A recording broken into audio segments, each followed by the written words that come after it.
Assalamualaikum students, this is your lecture of English grammar. Today we are going to study future perfect tense.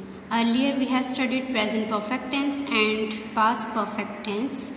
Today's topic is future perfect tense. At first we are going to study the definition of this tense.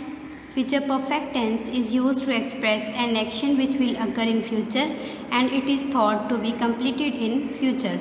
So the action that is going to be happened in future in complete form, it is called future perfect tense. For example, John will have gone tomorrow. I shall not have bought a car. Will she have decorated her home? These sentences show a complete action in future. So they are considered in the category of future perfect tense. The rules for future perfect tense are auxiliary verbs will have, shall have are used in sentences. Third form of verb or past participle is used as main verb in sentences. Let's now study the structure of sentences. In positive sentences, the structure of sentences will be subject, auxiliary verb will have or shall have, V3, third form of verb and object.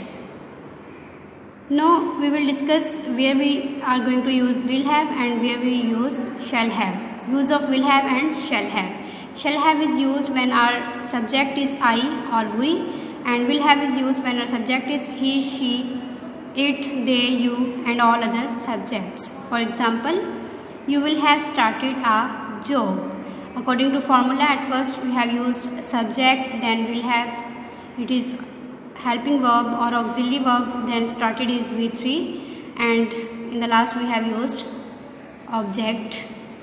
Second example is we shall have finished our task. Similarly, we have used subject, then helping verb, then past participle or V3, and then in the last we have used object. Let's now move towards negative sentences. The structure of negative sentences is subject plus will not have or shall not have plus V3 plus object.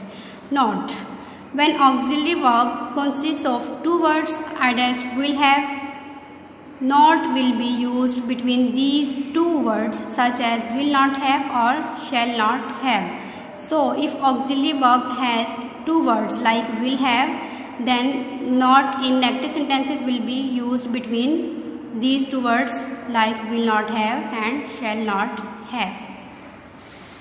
For example, you will not have started our job. We shall not have finished our task. Now we move towards our interrogative sentences. The structure of interrogative sentences is that we will use will or shall in the starting of the sentence, then subject, and then the other part of helping verb have, then V3 or past participle, then object, and in the last we use question mark. For example, will you have started a job? Shall we have finished our task? So friends, this was our future perfect tense. You will make more sentences at home for further practice. Allah Hafiz.